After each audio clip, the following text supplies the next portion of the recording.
Terima kasih Pak Mujiono. Assalamualaikum warahmatullahi wabarakatuh. Bapak Ibu yang terhormat, selamat sore, salam sejahtera buat kita semua. Ini sore-sore dan hujan lagi, berdiskusi. Ya, saya sih lebih senang diskusi ya. Nah, ya karena situasi pandemi, ada 3 hal mungkin yang harus kita jaga ya seperti ini. Yang pertama itu kan imun kita harus kuat ya, gitu Pak Mujiono ya, imun kita. Lalu kedua itu ya sebagai manusia tentunya kita kan memiliki petunjuk dengan cara iman. Nah, itu kan jadi ada imun, ada iman. Nah, yang terakhir ini kalau 2 hal itu tadi ada tapi yang terakhir tidak ada, kita sebetulnya akan sering mati gaya. Itu adalah yang terakhir adalah internet gitu ya. Jadi ada 3 I, imun, iman dan internet. Ini harus selalu kita jaga dalam situasi pandemi ini. Karena kenapa? Ya contohnya hari ini sore ini kalau kita tidak memiliki internet yang baik, ya kita tidak bisa bersilaturahmi walaupun secara daring ya Bapak Ibu ya. Nah, baik Bapak Ibu, terima kasih sekali lagi dan tadi sudah diberikan pengantar oleh Pak Mujiono bahwa sore hari ini kita akan diskusi soal nilai-nilai dan peran guru penggerak. Jadi kalau saya mengamati, sesungguhnya apa yang akan kita diskusikan nanti itu atau apa yang akan saya sampaikan, sesungguhnya Bapak Ibu sudah membacanya ya, karena itu ini hanya salah satu bagian dari beberapa modul yang ada di LMS-nya Bapak Ibu semuanya. Nah, sore hari ini kita ditemani oleh pembagian kerjanya itu ada tadi Ibu Endang Sulistiowati kurang IS maaf Bu ya, karena itu yang kedua Pak Ahmad Muzani. Dan yang ketiga adalah Pak Ahmad Mujiono. Jadi Ibu Endang tadi sudah membuka, lalu Pak Ahmad hadir nggak Bu? Pak Ahmad ya? Alhamdulillah Pak, Nggih, hadir Pak. Alhamdulillah. Jadi lengkap ya. Jarang-jarang saya beberapa kali diminta bersama dengan teman-teman CGP.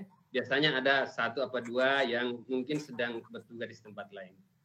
Terima kasih teman-teman. Nah, sesuai dengan undangan yang saya terima bahwa sore ini ada 2 kabupaten ya, walaupun mungkin lebih banyak dari Karanganyar kalau nggak salah untuk kelas ini. Jadi dari Grobogan dan Karanganyar. Grobogan itu dekat-dekat Purwodadi ya Pak ya? Iya. Grobogan itu ya Purwodadi Pak. Oh Purwodadi. Kabupaten Grobogan tapi kalau ya dinasnya itu bupatinya di Purwodadi gitu. Iya. Itu di kota Purwodadinya ya.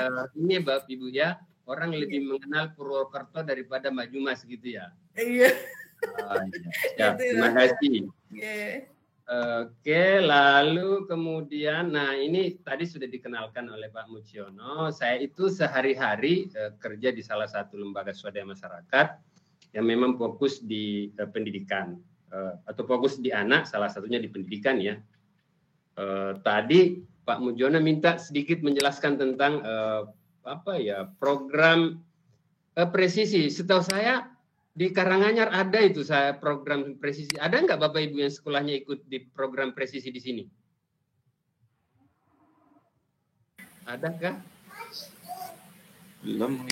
Oh nggak ada ya. Ada 10 sekolah setahu saya di Karanganyar itu ikut dalam program presisi. Yang kalau tadi Pak Mujiono mungkin sedikit. Jadi program presisi adalah program pengembangan karakter siswa mandiri melalui pendekatan seni. Kalau guru penggerak, sekolah penggerak mungkin lebih panjang, ini hanya 6 bulan ya. Tetapi dirjennya yang berbeda. Kalau CGP ini kan di Direktorat GTK. Nah kalau yang program presisi ini adalah di Dirjen Kebudayaan. Nah saya kebetulan fasilitator di Kabupaten Magelang, sama Bu, sama-sama di Jawa Tengah. Kita sering ke sana tiap hari, tiap minimal 1 kali 1 minggu lah. Saya ke sana yang intinya adalah bahwa kami itu melakukan kegiatan dengan guru dan siswa agar kemudian program pembelajaran di sekolah itu kontekstual. Jadi sangat banyak hal yang kita pelajari, minimal pengalaman saya dulu ketika sekolah itu tidak kontekstual gitu kan. Artinya apa? Banyak hal yang kita pelajari sering bertanya, ini sebenarnya tujuannya apa gitu kan. Karena kegagalan kita semua, minimal guru saya waktu itu mungkin belum seperti sekarang, menjelaskan pelajaran yang diberikan itu apa sih gunanya gitu kan. Nah, sementara kalau kita merunut kepada filosofi pendidikan Ki Hajar Dewantara, ya semua itu harus kontekstual gitu kan, harus sesuai dengan situasi di mana apa dan pada saat apa hal tersebut dipelajari. Itu satu yang soal program presisi. Yang kedua, saya juga kebetulan salah satu fasilitator untuk program anti perundungan Puspeka. Puspeka itu Pusat Pengembangan Karakter, di bawahnya Sekretariat Dirjen Kemendikbudristek juga, yang memang melihat bahwa ada satu pengakuan dari Mas Menteri kita bahwa ada 3 hal sebenarnya dosa pendidikan itu kan. Yang pertama itu adalah intoleransi, yang kedua kekerasan seksual, dan yang ketiga adalah perundungan atau bullying. Nah, kebetulan saya termasuk salah satu tim fasilitator nasional yang melatih beberapa sekolah di seluruh Indonesia untuk bagaimana kemudian mengurangi praktik-praktik bullying yang ada di sekolah. Itu kira-kira kalau Pak Mojono pengen tahu tadi soal program anti perundungan itu seperti apa, kira-kira itu programnya. Jadi melibatkan seluruh siswa utamanya agar kemudian yang namanya perundungan atau bullying itu bisa dikurangi. Kalau kemudian zero, sebenarnya toleransi tidak ada, tetapi kemudian menghilangkan sama sekali itu sepertinya butuh waktu yang sangat panjang gitu kan. Nama programnya itu adalah program Roots. Roots itu diambil dari bahasa Inggris, artinya akar. Dikatakan kenapa akar, bahwa akar dari perundungan itu memang ada di bawah gitu kan, ada di siswa gitu loh. Ya, kenapa kemudian pelibatan utamanya itu siswa. Jadi salah satu ikon yang kita adakan di dalam itu adalah salah satunya adalah bahwa kita membentuk namanya agen perubahan gitu ya. Sekolah-sekolah itu kemudian memilih siswa, kemudian mereka membuat agen perubahan sebagai agen perubahan. Itu kira-kira secara garis besar. Mungkin di luar diskusi ini Bapak Ibu bisa nantilah kalau mau diskusi soal itu. Tapi itu sama dari kementerian. Betapa kemudian periode pemerintah saat ini itu begitu memperhatikan soal kelangsungan pendidikan di anak, atau soal bagaimana kemudian betul-betul meminimalisir atau menghilangkan praktik-praktik yang dulu itu terjadi dan itu tidak bagus buat anak-anak. Baik, itu pengantar dari saya. Dan saya di Jogja ini kebetulan hanya numpang, Pak. Saya aslinya orang Sulawesi Selatan, tapi sudah lama di Jogja gitu ya, dari 94 gitu. Jadi migrasi ke Yogyakarta gitu. Dari sejak kuliah 94 sampai sekarang. Itu kira-kira perkenalan singkat. Dan di samping di dunia pendidikan, saya banyak membantu pemerintah atau sekolah-sekolah misalnya bagaimana menciptakan atau menginisiasi yang namanya sekolah ramah anak. Kami juga sangat sering, besok tanggal 24 salah satu SMP lagi yang undang agar kemudian kita bersama-sama membangun sekolah ramah anak. Karena bagaimanapun misalnya kita memaksimalkan peran guru, tetapi kemudian tidak ada aturan bersama yang menuju ke sana, pada akhirnya apa yang dicita-citakan oleh Ki Hajar Dewantara tentang misalnya bahwa anak itu adalah pribadi yang merdeka, dia adalah pribadi yang merdeka, kemudian tugas kita orang dewasa adalah menyatakannya. Kalau dulunya samar kodratnya, mungkin tugas kita orang dewasa adalah semakin mempertebal atau mempertegas kodrat yang dia bawa gitu kan. Nah, itu kira-kira. Baik Bapak Ibu. Lalu kemudian ada 2 ya capaian umum di modul 1.2 ini yang kita mudah-mudahan bisa capai ya. Yang pertama itu bagaimana kemudian kita bisa mengartikulasikan nilai-nilai dari guru penggerak dalam upaya mewujudkan profil pelajar Pancasila gitu ya. Ini salah satu tugas kita bersama gitu kan. Bahwa kemudian, nah itu juga tadi sepertinya ada yang bertanya, kenapa sih harus ada profil Pancasila gitu kan? Nah, profil pelajar ini kemudian kan disepakati. Jadi kemudian ketika kita mengatakan bahwa pelajar Indonesia sebenarnya seperti apa gitu kan? Tidak ada lagi pelajar yang mungkin yang lainnya misalnya.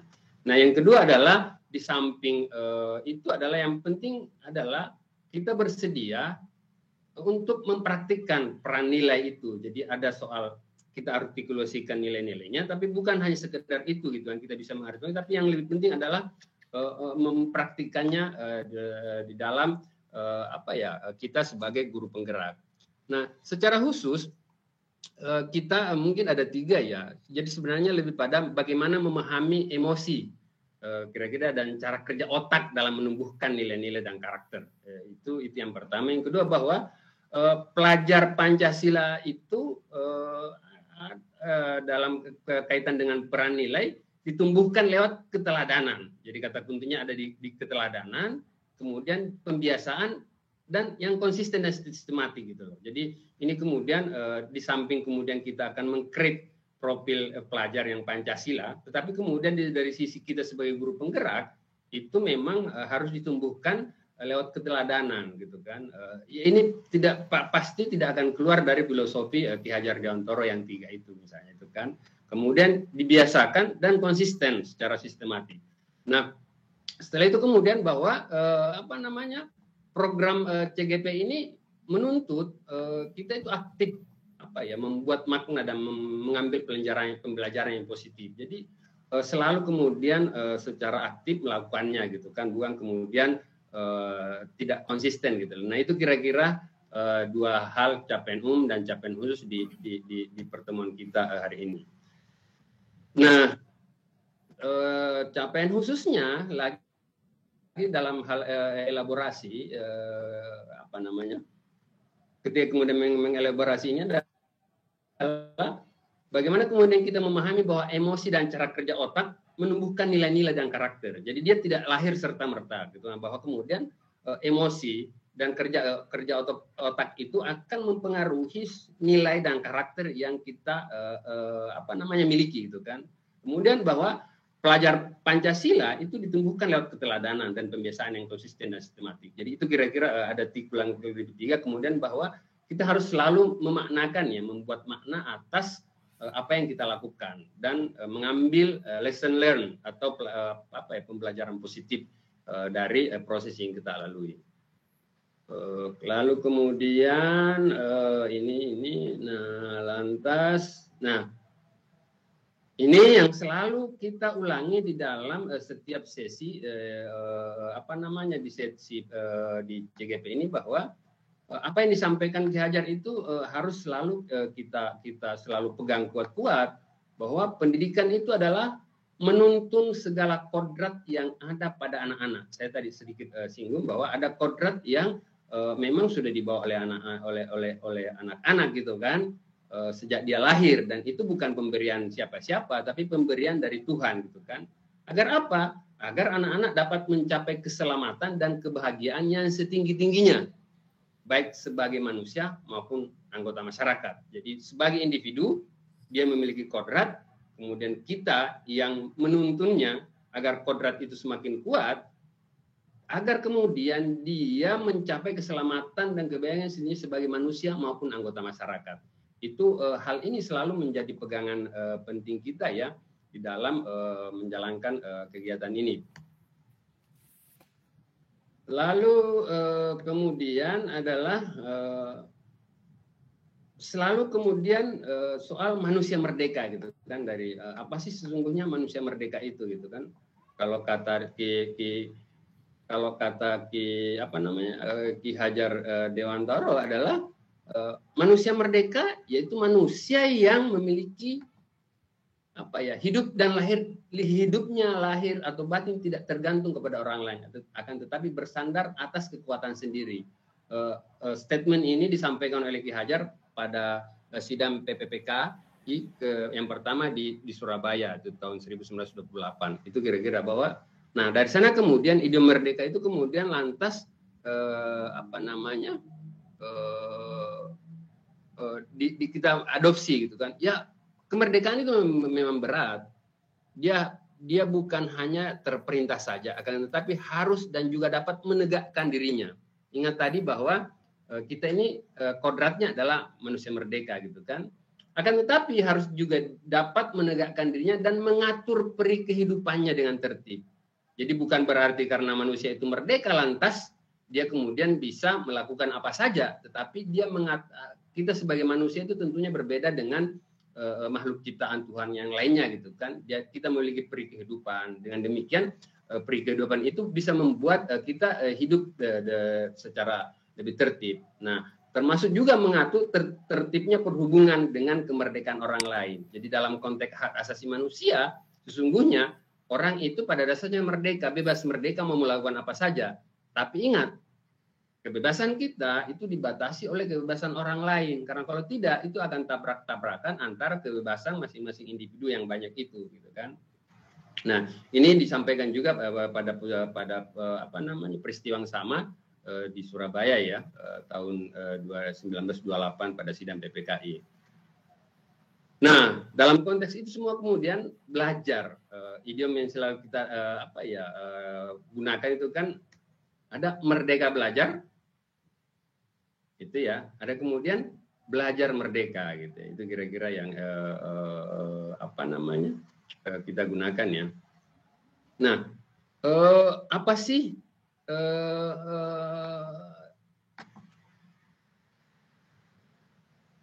profil pelajar gitu kan. Jadi kalau kemudian guru penggerak itu tadi diharapkan secara sadar menguatkan profil pelajar Pancasila dan nilai dan perang guru penggerak dalam dirinya menumbuhkan profil pelajar Pancasila pada umumnya. Nah, kata kuncinya adalah itu tadi disampaikan di depan, ada soal keteladanan, dia menjadi manusia ya.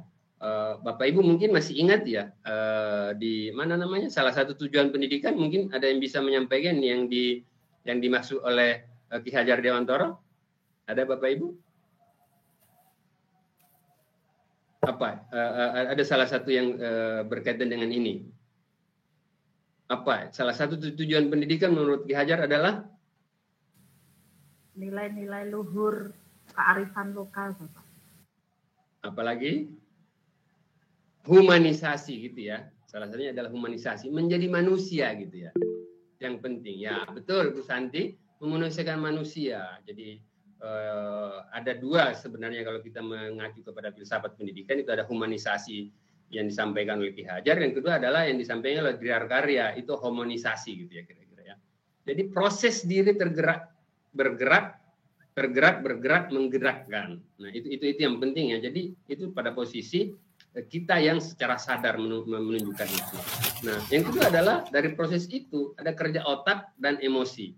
Lantas kemudian kita masukkan sebagai pembiasaan konsisten dan sistematik, membuat dari mengambil makna positif. Itu kira-kira profil yang harusnya dimiliki oleh guru penggerak, kemudian yang itu tadi dibiasakan sehingga menjadi teladan bagi siswa yang lainnya gitu ya. Lalu, nah ini profil pelajar Pancasila ya, Bapak Ibu pasti sudah semua membacanya. Ada profil pelajar Pancasila seperti yang saya sampaikan tadi. Ada 6 ya, ada 6. Termasuk juga mungkin ada pertanyaan dari yang dikumpulkan itu Pak Mojono. Kalau kemudian salah satu unsurnya yang di dalam profil Pancasila itu tidak ada, apa kemudian akan tetap jadi profil Pancasila gitu kan? Saya pikir dengan sendirinya akan kita bisa jawab, karena profil Pancasila ini memang disarikan dari Pancasila, kemudian diturunkan menjadi operasional gitu loh. Ada yang pertama soal kebinekaan global, ada kemudian seorang siswa itu ya tidak hanya mengenal apa yang ada di sekelilingnya, tetapi secara global mengetahui bahwa dia interaksi dengan di mana-mana. Ingat apa yang disampaikan Pak Dirjen bahwa ibarat perputaran tata surya gitu ya, planet itu gitu. Dia berputar, dia cepat, tapi dia di situ-situ aja gitu loh. Jadi harus mengenal dan menghargai budaya dan sebagainya. Lalu yang kedua adalah gotong royong. Eranya sekarang itu adalah era kolaborasi dan kepedulian gitu kan. Bapak Ibu lihat mungkin beberapa anak-anak muda sekarang itu sangat senang dilibatkan dalam proyek, dan secara finansial mungkin nggak ada yang dia peroleh dari sana, tetapi kemudian itu tadi era sekarang itu adalah era kolaborasi dengan teknologi misalnya. Seperti saat ini gitu kan. Kita bisa tidak bertemu secara fisik, tetapi secara kolaboratif itu bisa kita lakukan. Lalu kemudian kreatif, karya dan tindakan yang orisinil, berpikir dalam banyak hal gitu kan. Lalu bernalar kritis. Bagaimana kemudian memperoleh dan memproses informasi dan gagasan. Tidak gampang termakan hoax gitu loh. Ini penyakit kita hari ini itu adalah, jujur saya kadang sedih itu ya, melihat persebaran hoax itu sangat cepat gitu ya. Tetapi kemudian ketika kita dengan mudahnya itu menyebarkan sesuatu informasi yang itu kita tidak tahu itu benar salahnya seperti apa. Tetapi kemudian ketika itu disebarkan ternyata hoax, kita tidak menyebarkan lagi bahwa itu salah gitu loh. Jadi sering saya sampaikan ke teman-teman bahwa kalau ada di dalam Islam itu dikenal istilahnya amal jariah, mungkin tidak salah juga kalau kita katakan ada dosa jariah gitu kan. Karena kita tidak pernah mengklarifikasi suatu informasi, karena kita tidak kritis terhadap informasi, termakan oleh informasi gitu kan. Nah, yang selanjutnya adalah mandiri. Jadi kita kemudian memahami ya diri dan situasi serta regulasi bahwa ya ke depan itu situasi sekarang memang ya kemandirian itu menjadi penting gitu kan. Karena kenapa? Kita tidak bisa anak-anak itu kemudian memang betul bahwa kalau kata Ki Hajar, anak itu adalah fitrahnya ya seperti itu. Tapi kemudian bagaimana kita mengantarkannya anak-anak kita menjadi sosok yang bisa mandiri. Nah, yang terakhir adalah tentu kalau kemudian 5 hal itu tadi tanpa ada agama, ya tentu tidak akan jalan ya, karena gimana pun agama itu menjadi tujuan akhir dari semua orang gitu ya.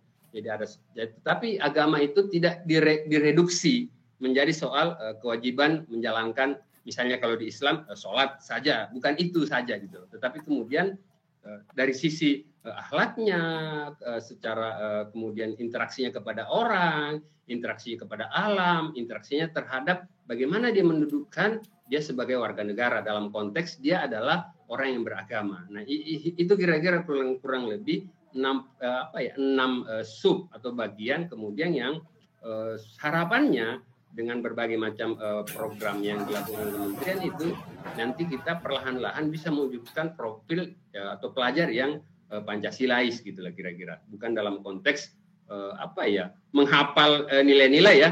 Kalau dulu saya masih mendapatkan itu ketika kemudian saya mau kuliah di Tatar P4 ya. Saya nggak tahu Bapak Ibu mungkin di sini masih banyak juga yang dapat. Kalau Pak Mujono mungkin dapat ya Pak ya. Penataran Pancasila itu kemudian kita dianggap sudah Pancasila itu sudah itu. Iya. Zaman dahulu itu Bapak. Penataran P4 segala itu sampai melotot dulu itu Bapak. Ada 36 butir kalau nggak salah nih Pak ya. Iya. 36 butir. Dan kita ya butir-butir Pancasila dan kita dianggap Pancasilais ketika sudah menghafal itu gitu ya. nah itu kemudian yang ingin dirubah gitu loh. Bahwa bukan sekedar menghafal itu tapi kemudian menginternalisasi itu kan. Nah, pada posisi ini peran Bapak Ibu semua sebagai guru penggerak itu sangat krusial gitu ya.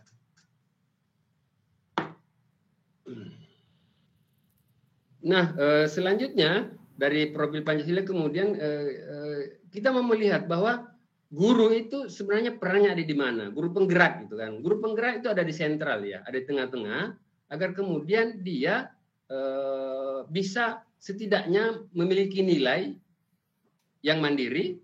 Guru yang mandiri bisa mandiri melakukan dengan diri sendiri. Lalu kemudian dia bisa selalu berefleksi gitu loh. Lalu kemudian dia bisa kolaboratif, dia bisa inovatif, dan yang penting juga adalah berpihak pada murid gitu kan. Bagaimana kemudian kita apapun yang tidak bisa kemudian hanya mandiri, hanya reflektif, kolaboratif, inovatif, tapi keberpihakan kita sebagai murid, sebagai orang dewasa yang menemani murid. Ingat kata Ki Hajar adalah menyatakan bukan menyampaikan, membuat nyata kodratnya anak. Kan Ki Hajar mengatakan bahwa kodrat anak itu adalah dia sudah memiliki kodrat yang samar gitu kan. Nah, tugas orang dewasa adalah membuat kodratnya itu semakin nyata gitu. Itu setidaknya memiliki nilai-nilai ini gitu. Nah, ini sebenarnya didesain agar kemudian berbagai macam fase atau berbagai macam program ragam yang ada dalam PPGP didesain untuk memberdayakan JGP agar semakin mampu memainkan peran dan mendalami nilai. Jadi poin kata kunci adalah nilai dari guru penggerak itu yang ada 5 ini. Nah, dari sana kemudian perannya adalah yang pertama, apa kemudian ketika nilai itu sudah dimiliki, peran yang diemban itu adalah menggerakkan komunitas praktisi. Yang kedua kemudian dia menjadi contoh bagi coach bagi guru yang lain. Jadi kalau Ki Hajar itu mengatakan bahwa posisi guru itu ada guru, ada mentor ya, gitu ya, ada fasilitator gitu kan. Peran-peran itu juga bisa dilakukan tidak hanya ke murid, tetapi juga kepada guru yang lain gitu kan. Kemudian mendorong kolaborasi, terus mewujudkan kepemimpinan murid. Nanti ini kepemimpinan murid seperti apa sebenarnya akan kita bahas di modul 3. Jadi ada beberapa pertanyaan soal kepemimpinan murid. Sabar saja Bapak Ibu, nanti akan dapat seperti apa sih, karena saya sempat baca secara singkat bagaimana mewujudkan kepemimpinan murid gitu kan. Pada saatnya nanti Bapak Ibu akan dapat masuk di materi itu. Lalu yang terakhir adalah menjadi pemimpin pembelajaran. Nah, ini yang penting juga agar kemudian peran-peran ini kita bisa maksimalkan. Nah, selanjutnya adalah ini lagi-lagi selalu kemudian banyak sekali filosofi yang kemudian memang sepertinya diadopsi secara konseptual atau secara legal di dalam undang-undang Sisdiknas ya. Jadi kalau di dalam undang-undang Sisdiknas itu dinyatakan bahwa pendidikan adalah usaha sadar dan terencana. Jadi bukan hal yang tidak sadar kita lakukan dan asal ya. Tapi memang usaha sadar terencana untuk apa? Untuk mewujudkan suasana belajar dan proses pembelajaran gitu kan. Jadi suasana belajar dan proses pembelajaran yang apa? Yang membuat peserta didik secara aktif mengembangkan potensi dirinya. Bapak Ibu kemarin setahu saya di modul 1.1 sudah ada materi soal usia-usia anak dalam usia tertentu itu tingkatannya seperti apa sih. Dalam konteks ini kan digambarkan oleh Ki Hajar ya, ada 3 jenjang pendidikan itu ya. Itu untuk apa? Mengembangkan potensi dirinya untuk memiliki kekuatan spiritual, keagamaan, pengendalian diri, kepribadian, kecerdasan, akhlak mulia serta keterampilan yang diperlukan dirinya, masyarakat, bangsa dan negara. Jadi itu kira-kira memang menjadi satu usaha yang sadar kita rencanakan gitu, bukan hal yang asal jalan saja, bisa seperti itu. Nah, jadi dalam konteks ini kita itu akan mendesain satu peristiwa gitu kan, anak dapat pengalaman utuh, yaitu cipta rasa karsa dan karya, kemudian mengambil makna positif. Nah, sambil saya masukin ya, di pengalaman kami mendampingi misalnya di program presisi itu beberapa pembelajaran di luar kelas yang kita lakukan, misalnya ya di sekolah yang saya dampingi itu mereka sudah misalnya membuat bagaimana kemudian membuat selai atau permen dari pepaya gitu kan, bukan hanya mencari di internet informasi itu, how to-nya ya bagaimana membuat, tetapi mereka harus menelusuri pepaya itu tanaman apa, dia akan tumbuhnya di mana, lalu kemudian selama ini digunakan untuk apa, dan yang menariknya adalah mereka harus mewawancarai petani. Jadi kita minta dan mereka sangat senang itu datang ke kebun pepaya itu. Ada mungkin nanti bisa saya lihatin ya. Ke kebun pepaya, wawancara dengan petani. Bagaimana itu pepaya itu ditanam berapa lama baru bisa berbuah gitu kan. Bukan kemudian hanya mengambil dari informasi tertulis ya. Karena itu tadi mereka akan memiliki pengalaman utuh cipta rasa karsa dibanding hanya kemudian mendengarkan gitu ya. Itu yang kita lakukan ya di program yang tadi Pak Mujiono misalnya menanyakan soal presisi itu. Nah, Selanjutnya adalah, nah ini peran dalam melakukan perubahan sebenarnya seperti apa ya? Nah ini kalau kemudian kita gambarkan, kalau apa namanya, ada lingkaran-lingkaran ya, lingkaran-lingkaran itu lingkaran pengaruh gitu kan. Paling dalam di kita itu adalah lingkaran pengaruh yang ada di kita gitu kan. Kita akan dipengaruhi oleh apa gitu kan. Nah di luar lingkaran keduanya adalah bagaimana kemudian kita peduli. Jadi setelah kita dipengaruhi, keterpengaruhan kita, muncul kemudian kepedulian. Nah itu kalau kemudian kita sudah memperhatikan, itu yang adalah lingkaran yang luar untuk membuat satu perubahan. Nah penting memahami area yang dapat ada di sini agar kemudian bisa berupaya memperbesar area pengaruhnya gitu kan. Jadi kita ini kan hidup misalnya dari berteman 10 orang itu kan belum tentu kita bisa mempengaruhi 10 orang itu tadi gitu kan, mungkin hanya 1 apa 2 gitu loh. Nah kalau kemudian kita akan melakukan perubahan, misalnya kalau kita bicara dalam konteks 10 orang itu tadi, tentu harus kita memperbesar keterpengaruhan kita gitu kan. Karena kenapa? Untuk membuat perubahan yang lebih besar itu otomatis pengaruh kita harus lebih besar, harus lebih luas gitu. Nah, kira-kira kalau kemudian Bapak Ibu mau tertarik mendalaminya, itu ada namanya 7 Habit Cafe itu ya, Circle of Influence itu Sabrang ya, ada di sana. Orang itu dipengaruhi oleh ide, peristiwa, orang lain atau institusi, kira-kira kurang lebih. Jadi akan sering ya secara sederhana, kalau mau mengetahui orang itu, lihatlah dengan siapa dia berteman gitu. Itu sering kita sampaikan gitu, atau kita dengarkan kata-kata itu.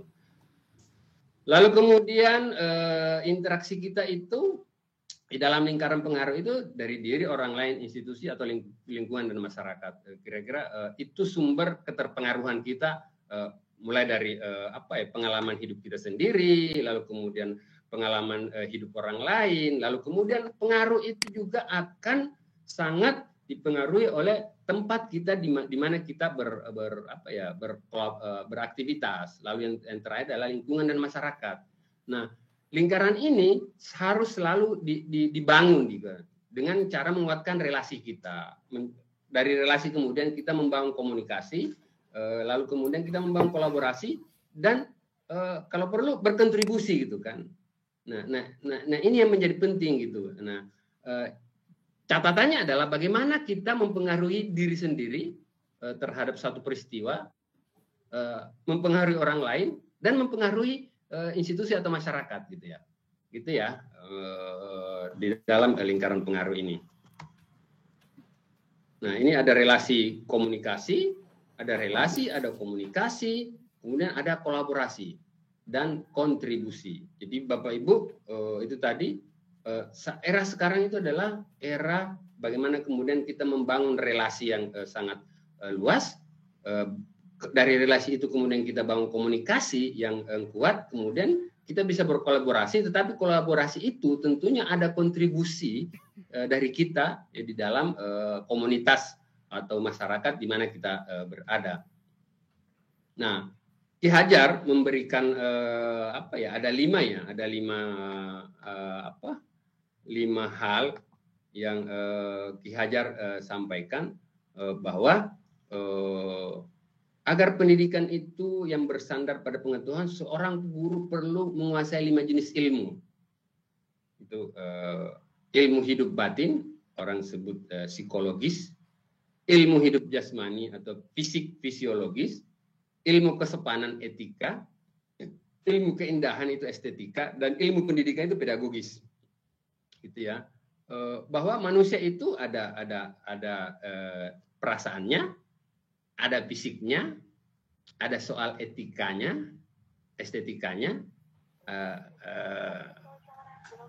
ada soal keindahan, dia memaknai keindahan, lalu kemudian dia melakukannya untuk anak-anak. Jadi bagaimana kemudian pedagogisnya itu, karena kan semua kita ini adalah guru ya, interaksi kita dengan anak-anak itu akan sangat sering terjadi. Jadi menurut Ki Hajar, 5 hal ini yang harus kemudian kita selalu kuasai. Nah, guru penggerak perlu memahami bagaimana manusia itu tergerak, kemudian bergerak, dan menggerakkan. Jadi tiga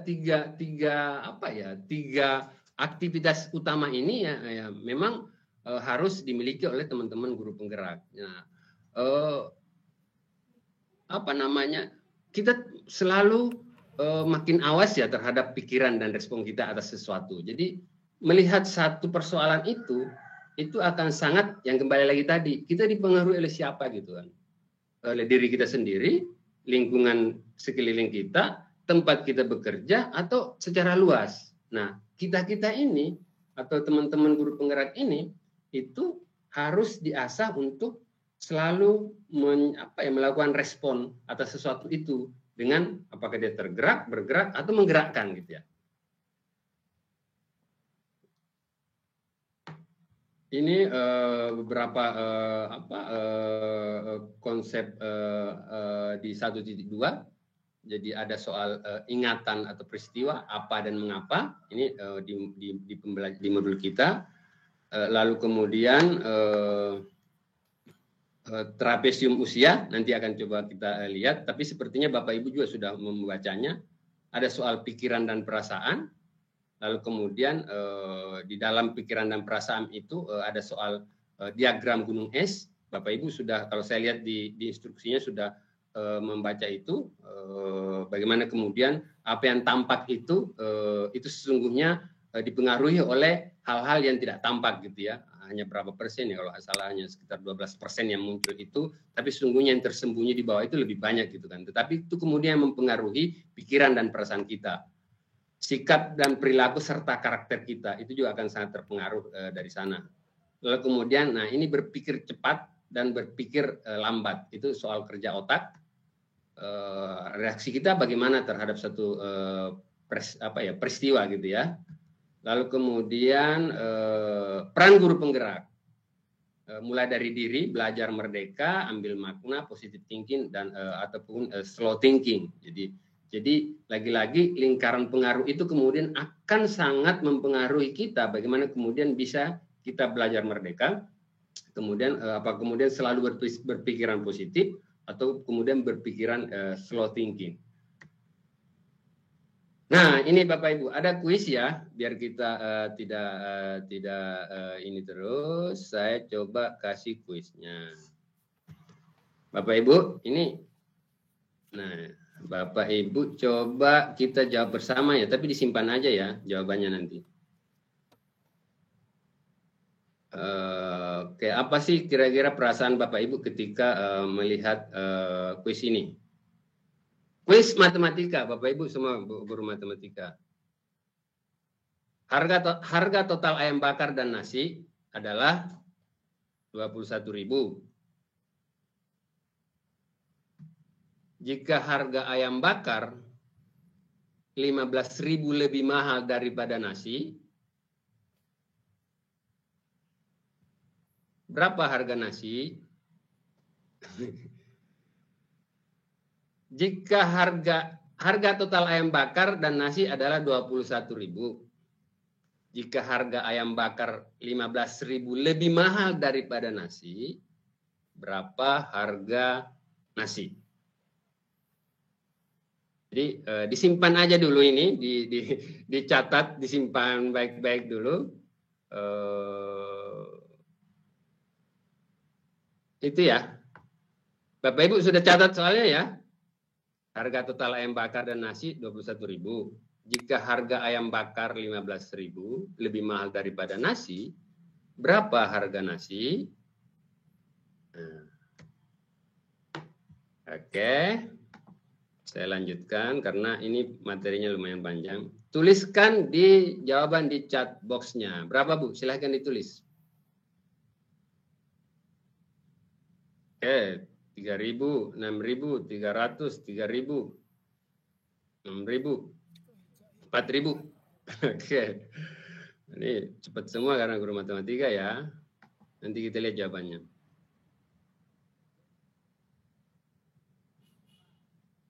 pikiran atau perasaan atau ingatan apa yang muncul ketika melihat kuis ini? Apa sih yang muncul kalau melihat kuis ini? Oke. Apa kira-kira yang muncul ketika melihat kuis ini, Bapak Ibu? Oke, harganya sudah ya. Sekarang itu, perasaan atau ingatan apa yang muncul ketika Bapak Ibu melihat kuis ini? Yang kedua, mengapa pikiran, perasaan atau ingatan tersebut muncul? Lapar. Nah, lapar semua. Ingatan sama ya, pengen makan ayam bakar, enak ya hujan-hujan ya. Oke. Oke.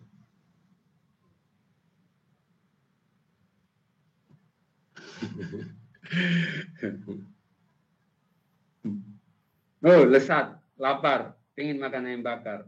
Apakah uangku cukup gitu ya? Jadi ini kan peristiwa ya.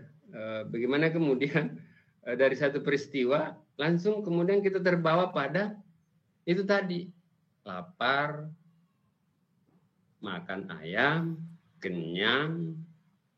Nah, jadi apa ya? Ini cara kerja otak kita kemudian ya. Cara kerja otak kita ketika itu muncul, ya itu yang langsung otak kita ya. Tadi berapa tadi? Ada yang nulis 3.000. Ada yang nulis 6.000. Ada yang bisa buka open mic? Yang 6.000 silakan raise hand.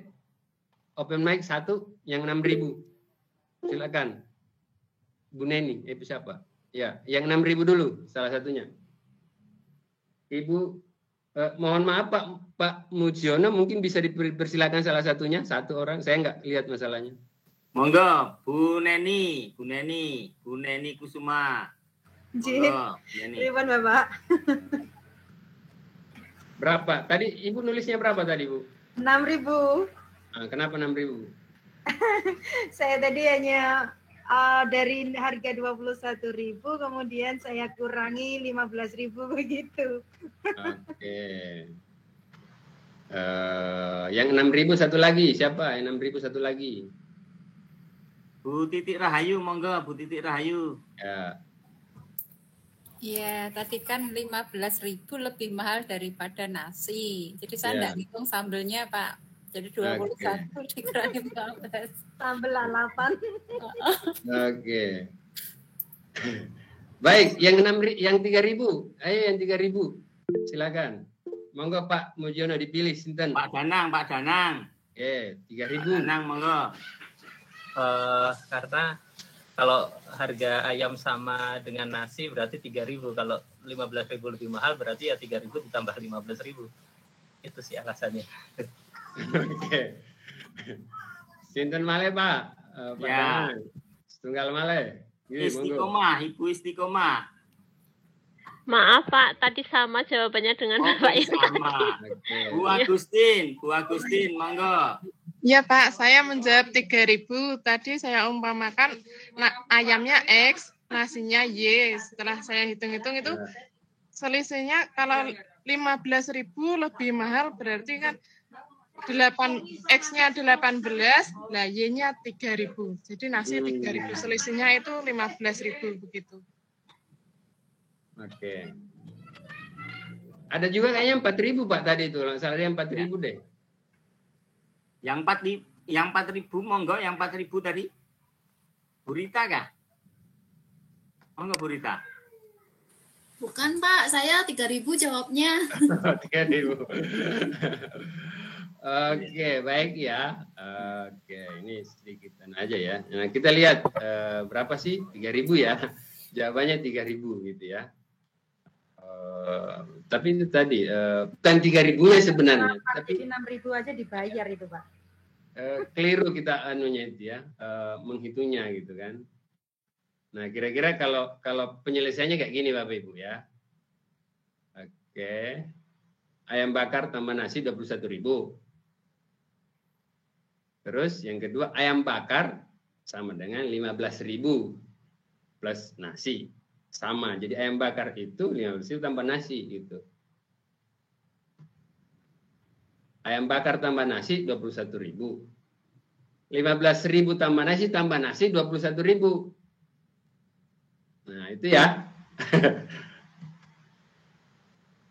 Nah, nasi tambah nasi itu 21.000 kurang 15.000. Tadi 3.000 betul, Bu. Tepuk tangan untuk yang 3.000. Tapi nggak tahu penyelesaiannya kira-kira seperti itu ya. Baik. Tapi bukan itu sebenarnya yang ingin. Bagaimana kemudian peristiwa ini soal otak ya, kerja otak yang berpikir lambat atau berpikir cepat gitu ya. Bukan berarti kita ini sudah tidak bisa, tetapi bagaimana kemudian pengaruh induksi informasi itu sangat mempengaruhi apa yang kita sampaikan gitu ya. Nah, oke, selanjutnya adalah ini kita akan masuk di berpikir cepat dan berpikir lambat. Kira-kira apa sih secara fisiologis ya, secara ilmu itu sesungguhnya struktur otak kita seperti apa gitu loh. Nah, ini beberapa mungkin bisa dijadikan salah satu referensi bahwa otak kita itu kan ada seperti ini kira-kira ada 3 bagian besar ya tentang otak itu ya. 3 dalam 1 gitu ya. Ada kita ini otak primata gitu kan, menggunakan selalu mau menggunakan alat. Nah, itu kecenderungannya ketika kemudian kita sesuatu itu dirasa akan bisa terselesaikan kalau ada alatnya gitu kan, harus selalu kemudian tergantung dengan alat gitu. Kemudian yang kedua adalah otak otak mamalia, sistemnya itu Nah, kira-kira kemudian kalau manusia itu dia adalah manusia bijaksana. Nah, penamaan makhluk ini juga memang sangat tergantung dengan bagaimana dia memfungsikan gitu loh. Jadi beberapa makhluk hidup yang ada, kalau Bapak Ibu mungkin lebih paham ya soal beberapa penamaan secara Latin itu mencirikan kerja dari makhluk hidup itu. Misalnya, kalau padi itu kan apa? Nama latinnya padi apa, Bu? Nama latin padi apa?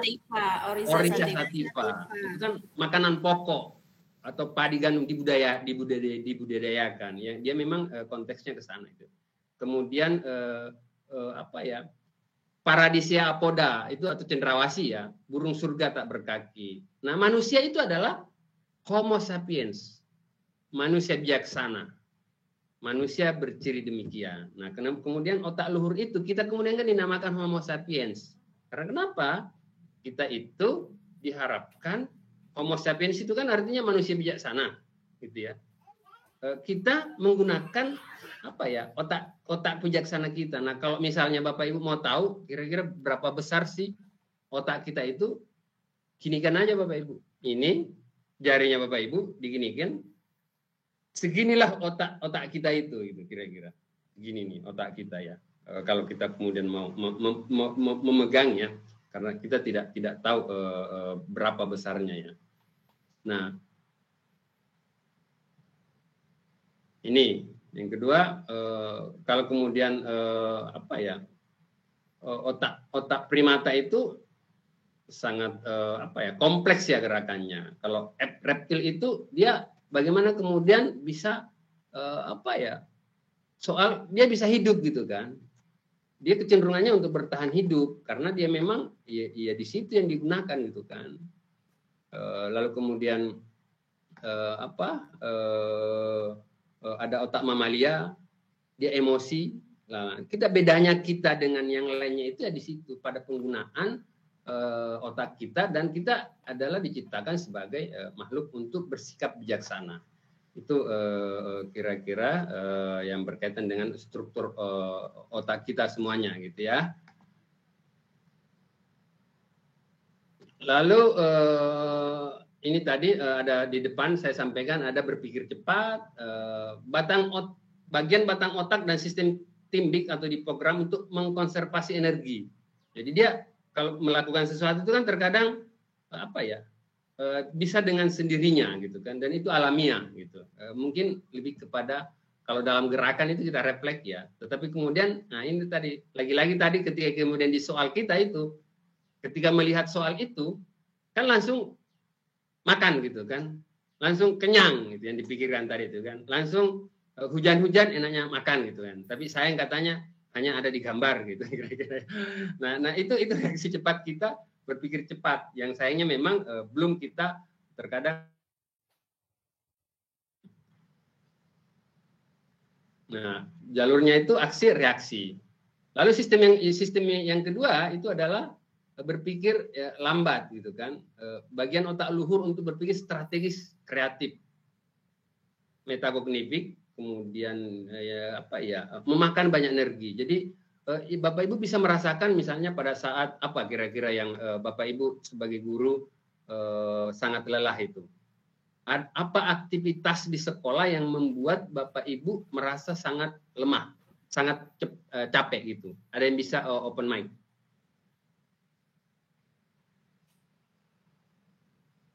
Pada aktivitas apa yang membuat Bapak Ibu itu merasa, aduh kok seharian ini energi saya terkuras?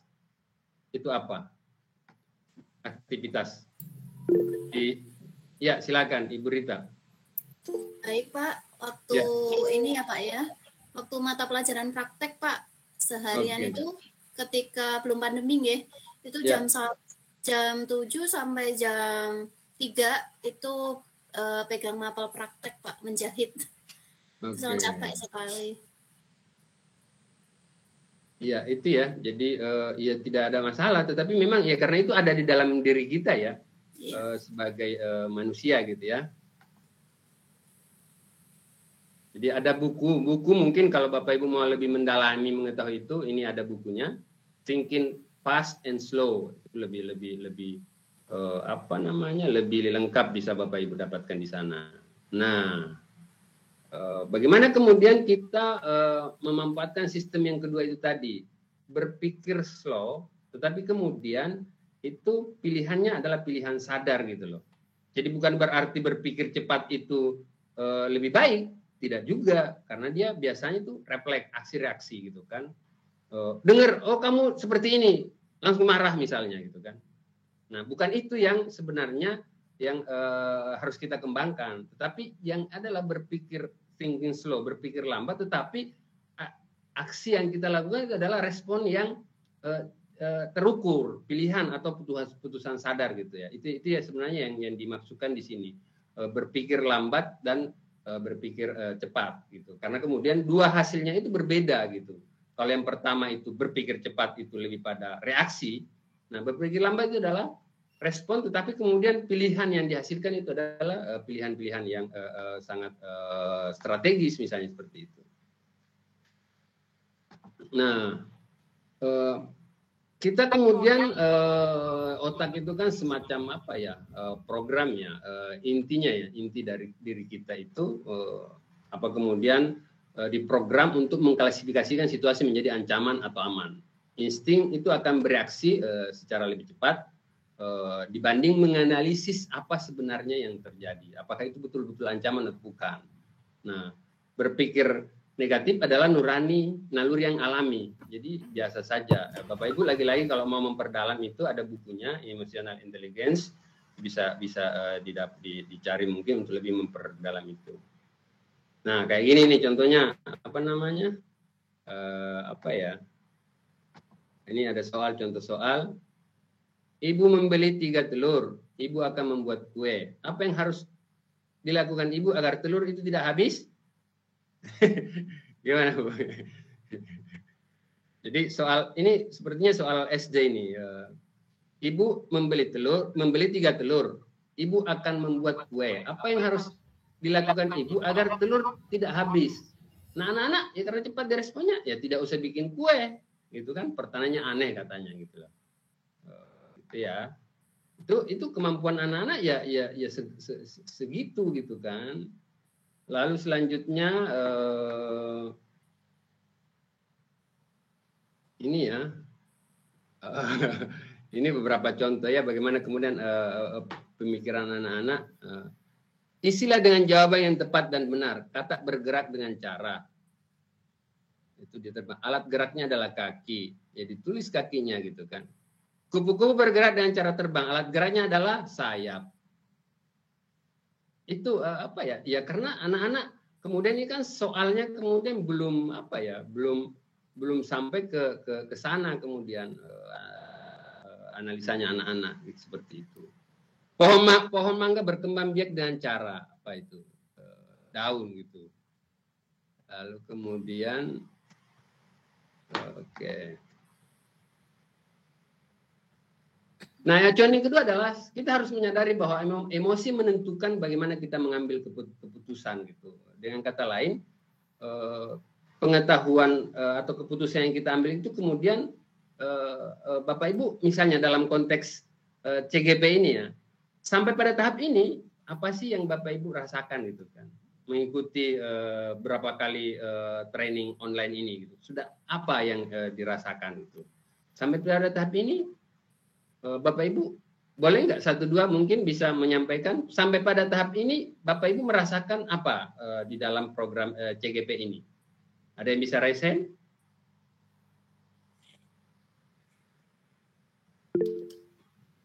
Miss Omega. Miss Omega.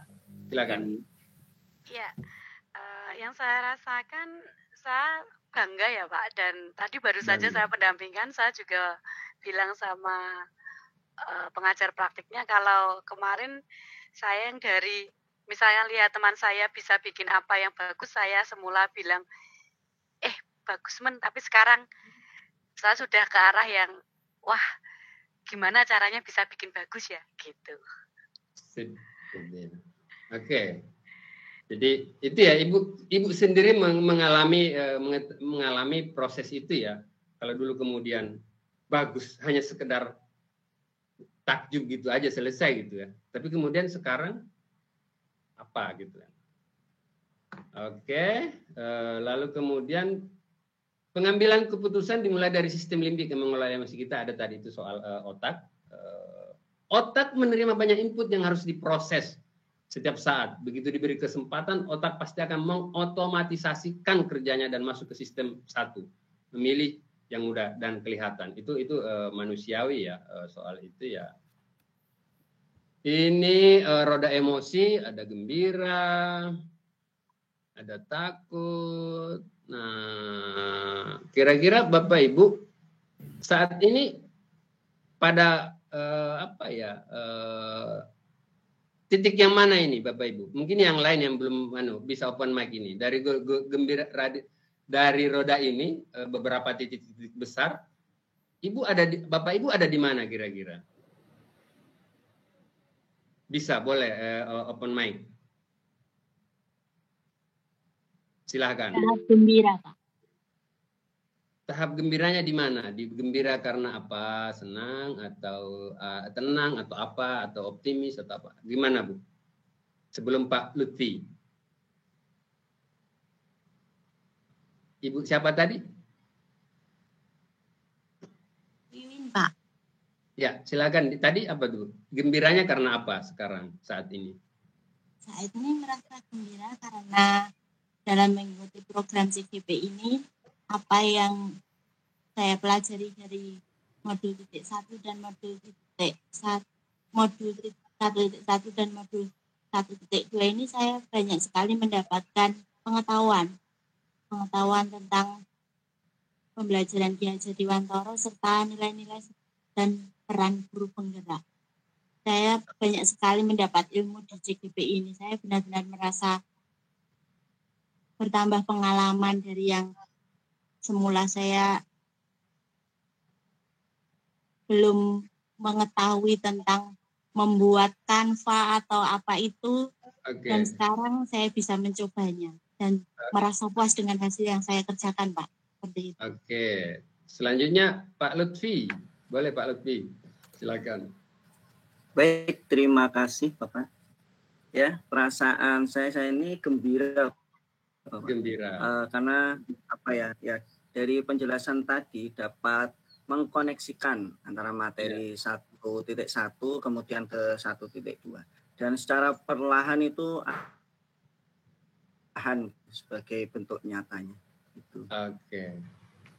Terima kasih. Lalu Ibu Titi Rahayu. Silakan Ibu Titi. Ini saya beda dengan teman-teman kayaknya. Saya takut, Pak. Ya, enggak apa-apa. Perasaan itu nggak bisa disamakan kok. Silakan. Betul, saya takut. Yang pertama karena ini musim seperti ini, jadi takut kalau pada saat kita mengadakan Zoom seperti ini terpental terus, Pak. Jadi takut nanti nggak bisa.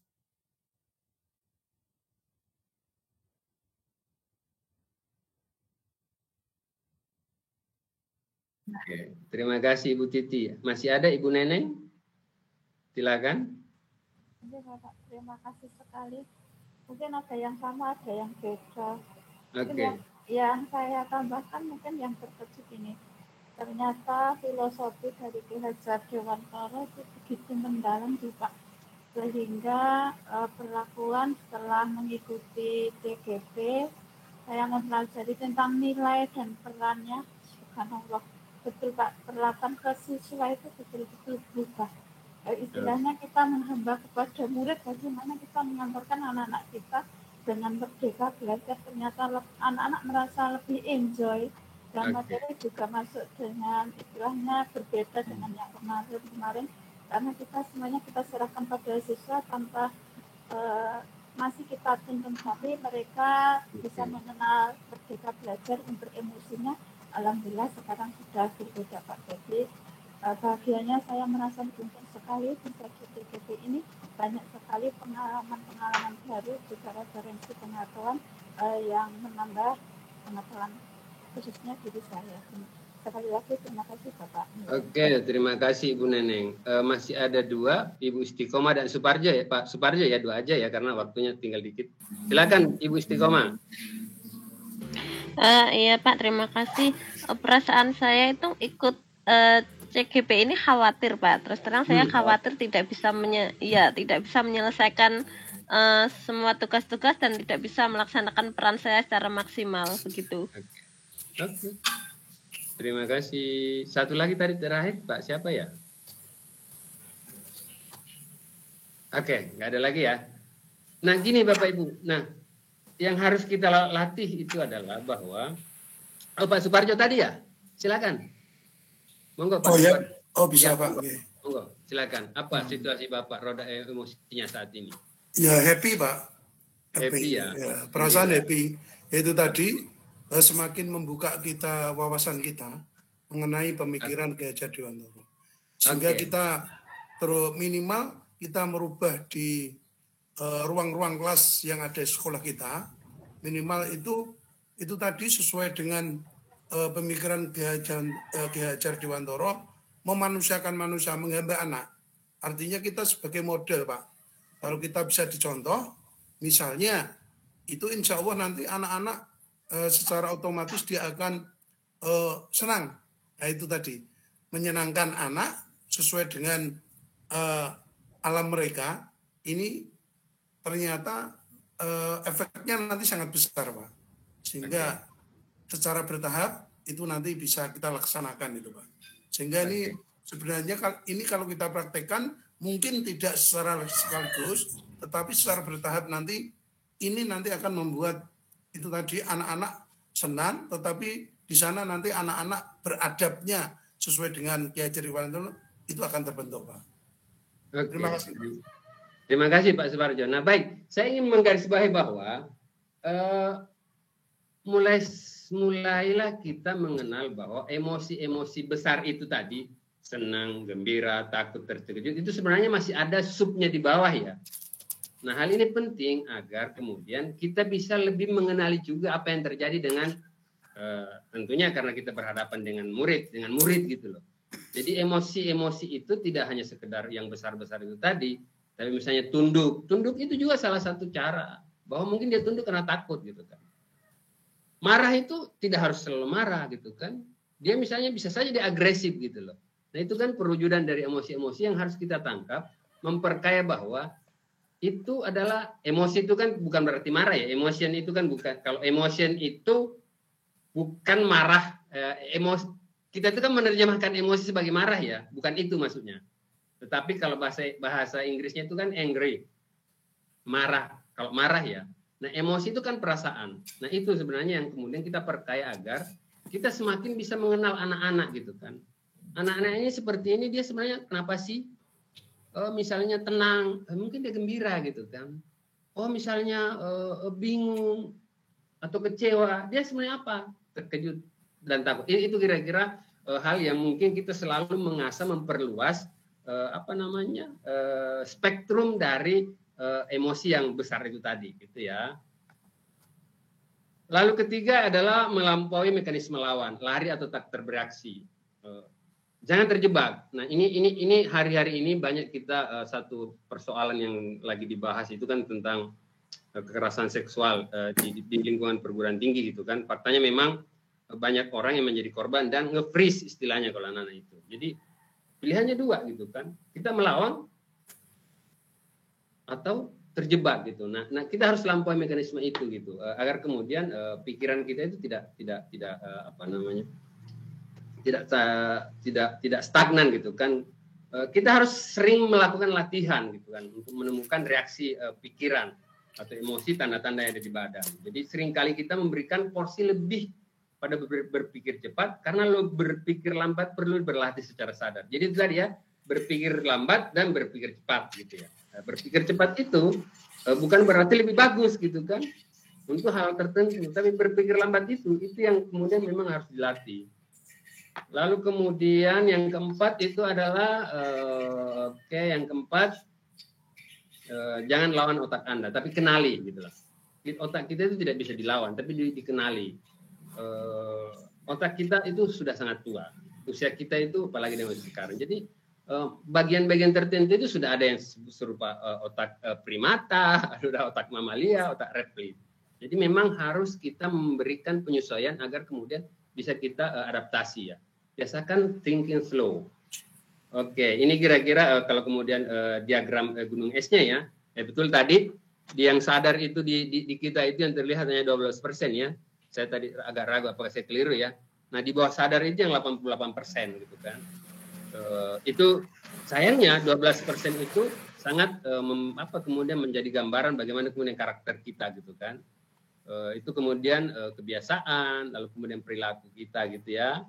Nah, di bawahnya itu adalah soal pola pikir, kepercayaan, keyakinan, nilai-nilai yang kemudian dibungkus dalam identitas lingkungan gitu. Jadi 88% itu kemudian sangat mempengaruhi bagaimana kemudian karakter kita bisa terlihat. Oke, nah yang penting kita sebagai dalam konteks CGP adalah keteladanan yang konsisten. Kemudian kita harus konsistensi juga, ada keteraturan ya, sehingga kemudian kita bisa menjadi teladan bagi anak-anak yang lain. Dengan apa? Kebiasaan perilaku, sehingga pola pikir, kepercayaan, keyakinan itu bisa kemudian menjadi identitas kita. Oh Pak Fat itu seperti ini misalnya, atau apapun itu gitu kan. Nah, lalu kemudian pendidikan ini ini lagi-lagi kita ambil lagi dari Ki Hajar. Pendidikan merupakan daya dan upaya untuk mewujudkan bertumbuhnya budi pekerti, kekuatan batin, karakter, pikiran, intelektual tubuh anak agar dapat memajukan kesempurnaan hidup, gitu ya. Kata kuncinya di sana. Ini sepertinya sudah pernah kita bahas. Jadi kalau kemudian kita lihat 3 bagian besarnya itu ada 0 sampai 8 tahun, itu dia lebih pada pemfungsian raga indrawi, imajinasi dan bermain. Jadi bagaimana kemudian konteksnya adalah belajar itu eksplorasi. Kalau kemudian 9 sampai 16 tahun itu, kemudian 17 sampai 20 tahun itu, ini bisa dilihat di kita ini. Kita ini hidupnya di mana waktu dulu gitu loh. Apakah kemudian kita masih banyak sampai usia semakin naik usia kita itu harusnya penggunaan wiraga kita itu semakin berkurang. Tetapi kemudian dia wirama kita itu semakin bertambah. Gitu kira-kira diagramnya ya. Ini kalau kemudian secara jenjang di TK PAUD, SD, SMP, SMP SMA, kemudian SMA plus atau perguruan tinggi. Nah, ini kodratnya kalau 0 sampai 15 tahun itu banyak diberikan harapan, percayaan dan tidak percaya, lalu kemudian usia 1,5 sampai 3 tahun itu ada soal otonomi diri, kemudian rendah diri, lalu kemudian di usia 3 sampai 5 tahun itu sudah ada inisiatif ya, lalu produktivitas dia merasa kompeten itu di 5 sampai 12 tahun itu kompetensinya kemudian harus dikembangkan, lalu kemudian 12 sampai 18 tahun loyalitas, lalu kemudian ini mungkin ada di kita ini 18 sampai 40 tahun gitu ya usia itu. Itulah kira-kira apa namanya yang bisa menghantarkan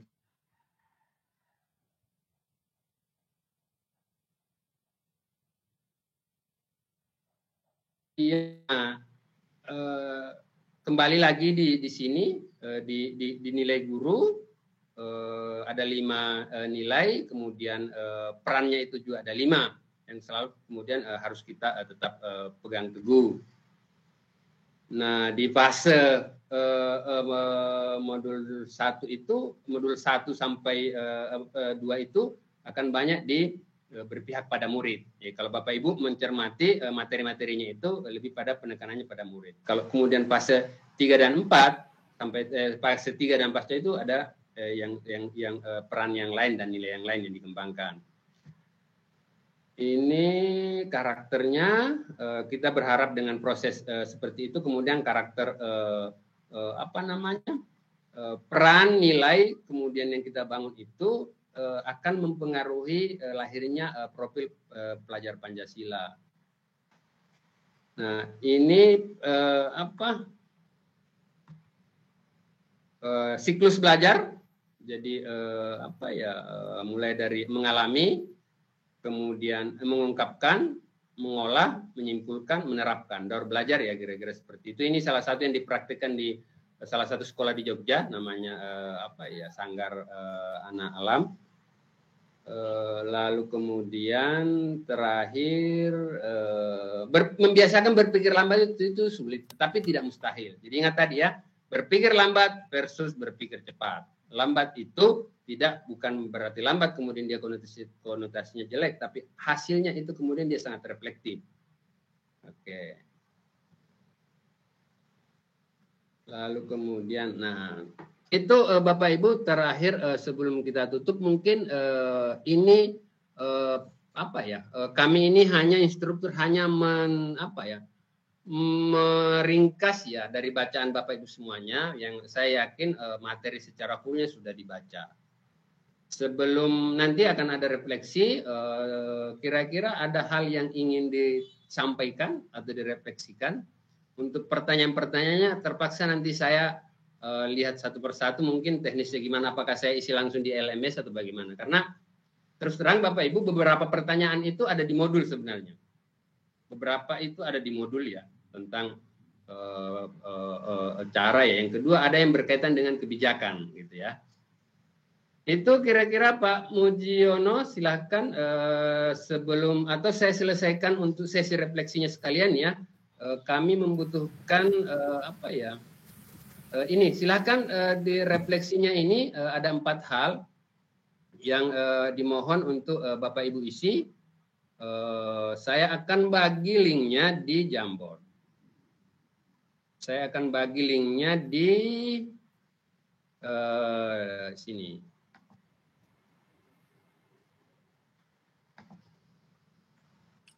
Oh, nggak bisa keluar. Sebentar. Bapak Ibu kalau ada mungkin mau sharing atau mau diskusi silakan.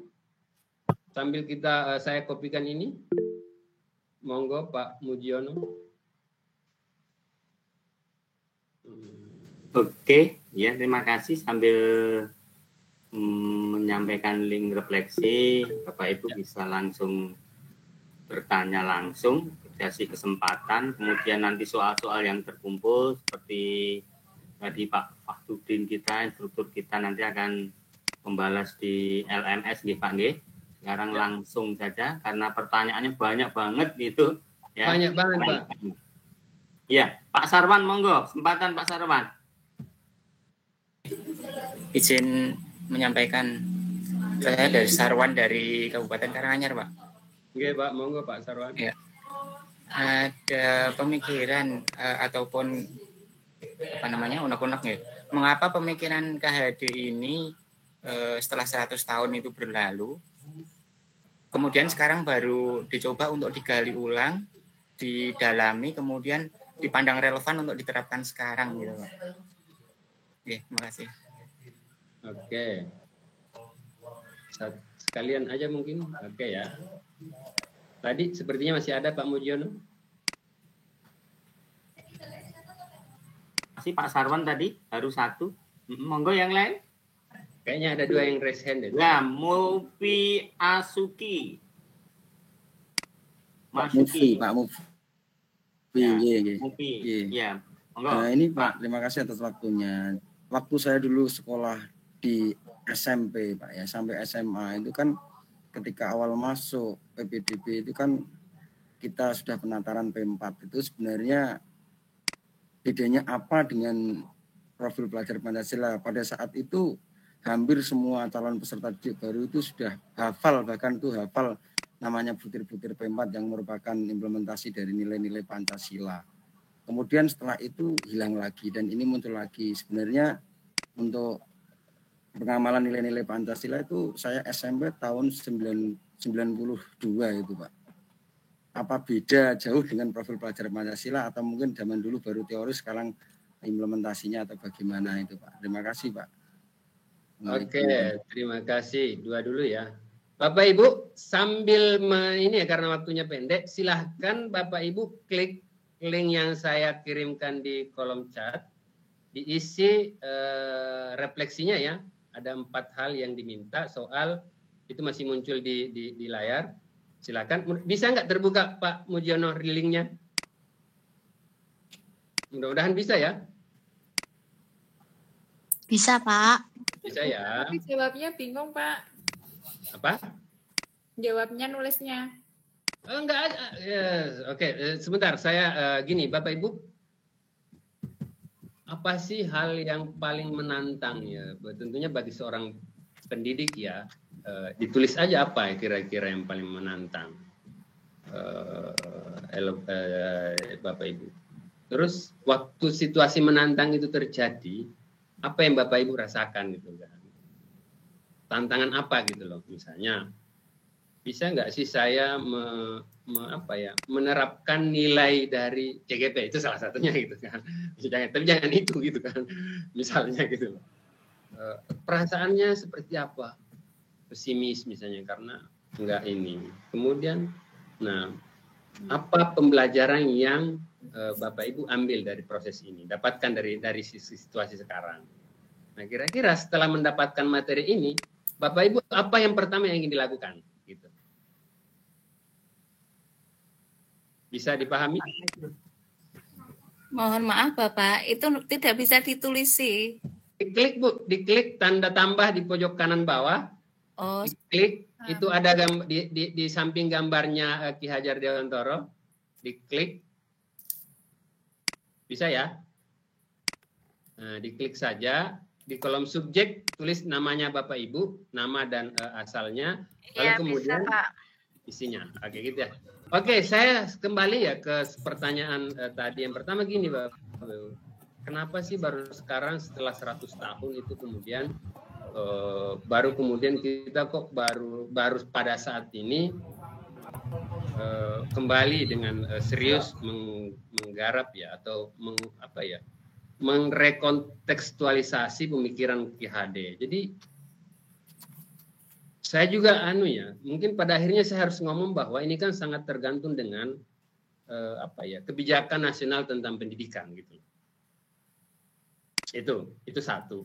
Jadi kebijakan pendidikan kita itu kan memang dulu sangat berpusat kepada guru gitu loh, yang kemudian mengasumsikan bahwa murid itu adalah tabula rasa gitu ya. Itu kan kita dulu kenal konsep itu ya, bahwa murid itu adalah kertas kosong, kitalah kemudian yang orang dewasa yang menentukannya.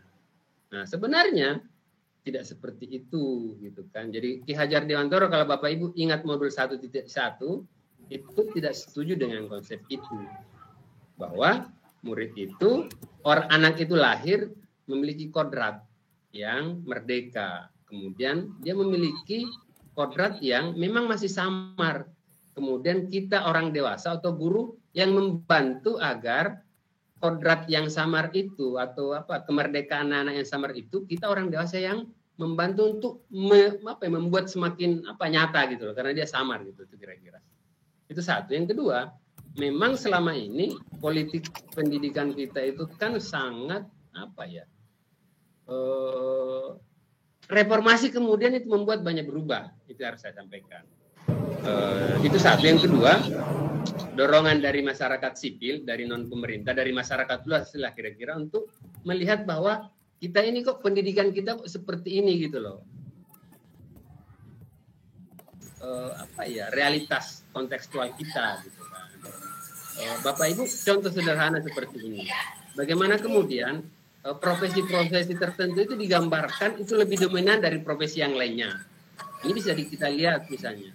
Kalau Bapak Ibu tanya, minimal saya punya pengalaman satu daerah di Nusa Tenggara Barat yang itu 90% masyarakatnya petani, itu 100 anak saya tanya, hanya 10 orang yang mau mengatakan bahwa petani. Kamu kalau besar mau jadi apa?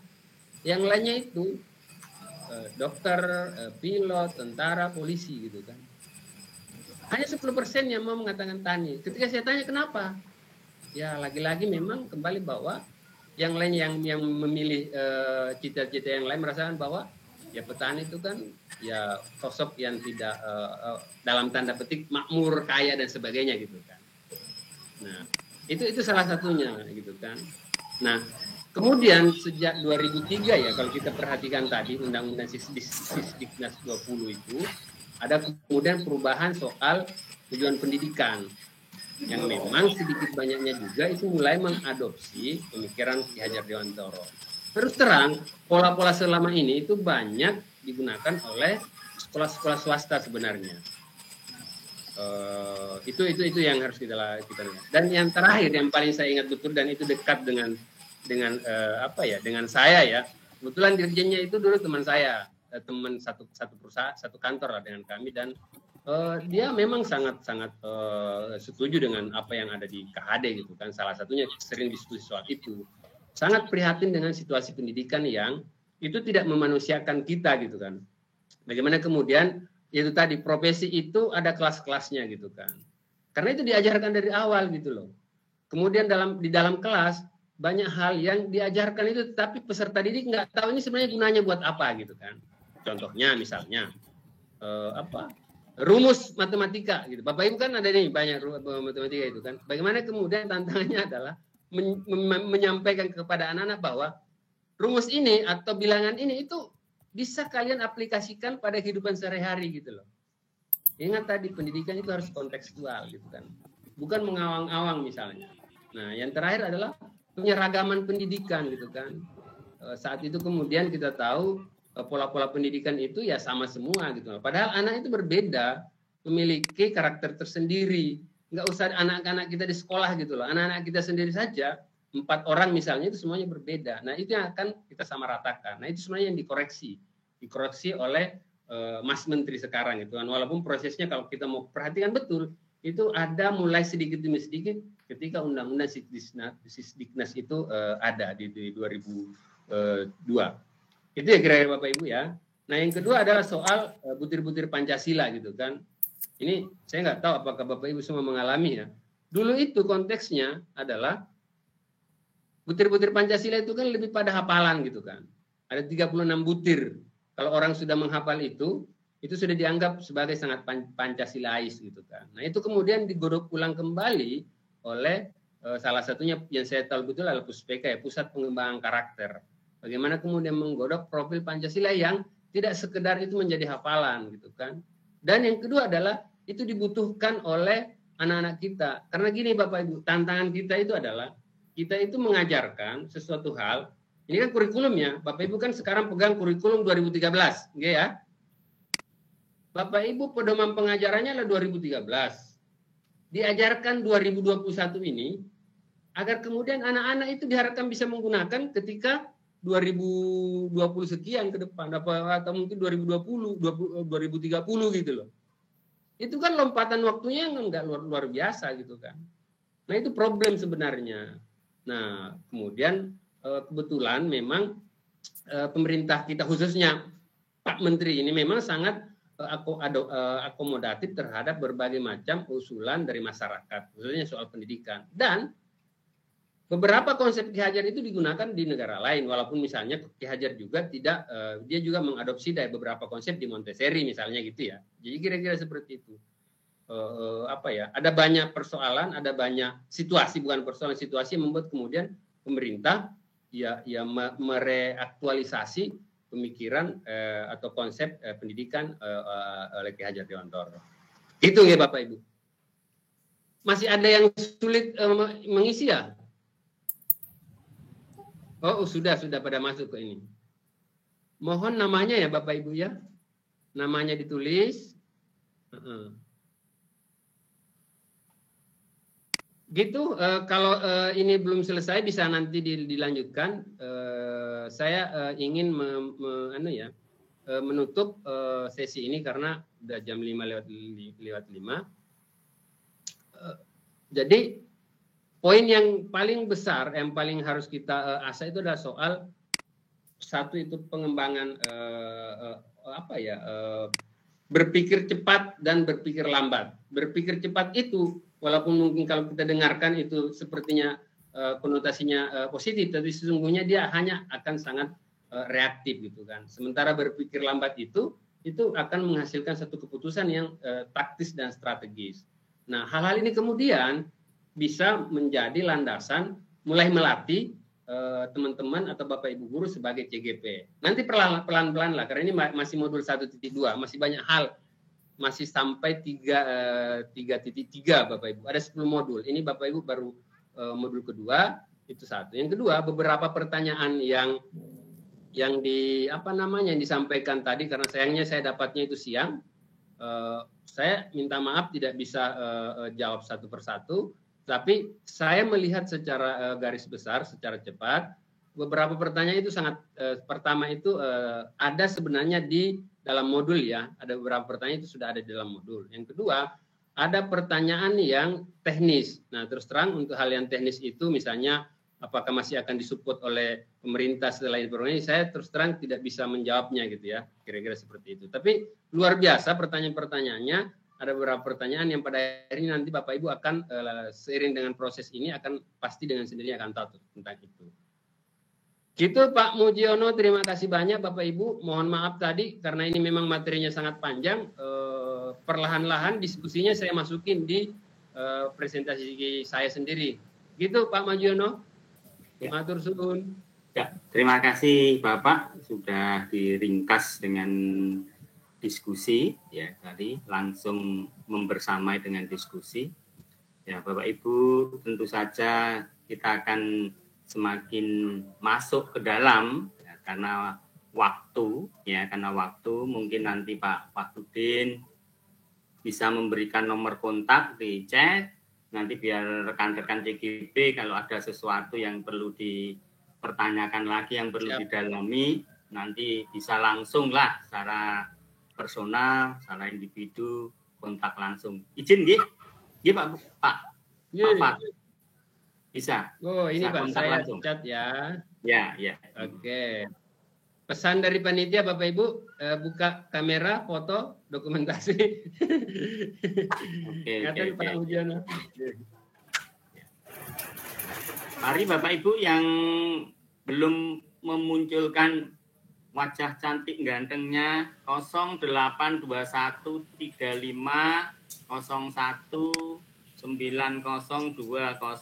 nomor kontak Pak. Itu WA juga itu. Fakhrudin Mukhtar 0821 35019020. Itu bisa WA ya. Ya. Oke. Terima kasih untuk itu. Tadi tolong hostnya untuk mengambil gambar kita ini nanti. Ya, sebagai penutup Bapak perlu sedikit saya sampaikan kesimpulan kita pada sore hari ini, ya.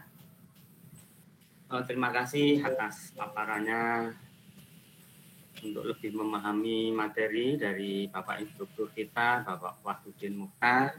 Kita bisa ambil kesimpulan diantaranya bahwa di masa pandemi ini kita diharapkan bisa menjaga iman, imun, dan internet kita, ya Pak. Paling tidak kita nombok dulu lah kuota kita.